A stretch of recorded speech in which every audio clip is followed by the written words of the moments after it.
Hola, ¿qué tal? Esto es How to Spanish TV. Yo soy Ana y ella es Lola. Y hoy vamos a hablar sobre la preposición en.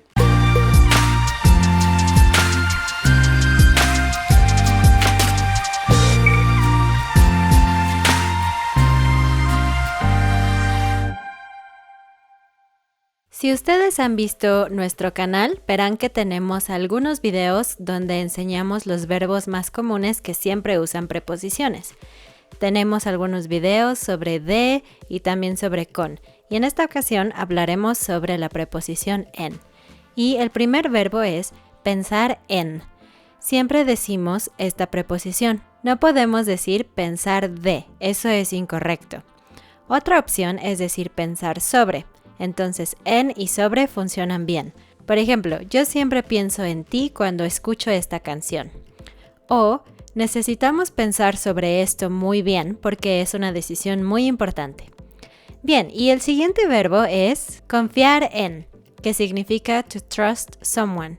Entonces, en inglés realmente no necesitas decir una preposición, pero en español sí. Por ejemplo, yo confío en mi hermana. Otro ejemplo sería yo confío en que la situación va a mejorar muy pronto. El siguiente verbo es fijarse en, que significa to notice something. Por ejemplo, yo me fijé en el cabello de Ana en el video. Otro ejemplo sería, fíjate en los colores del amanecer, son muy bonitos. Fijarse tiene el significado de con detalle, mirar algo con detalle. El siguiente verbo es creer en, que es to believe in someone or something. O simplemente believe something. Por ejemplo, yo creo en Santa Claus.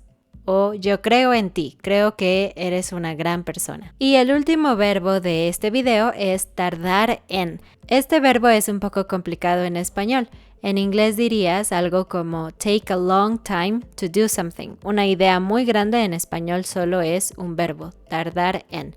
Por ejemplo, mi amiga tardó 3 años en aprender español, que sería como my friend took 3 years to learn Spanish.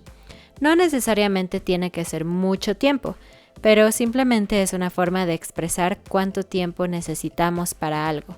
Por ejemplo, tardé 5 minutos en ver este video. Esos son todos los verbos con la preposición en de este video. Suscríbete y no olvides visitar también nuestro otro canal donde hacemos un podcast para estudiantes de español. Visita nuestra página de Patreon y nos vemos la próxima. ¡Adiós!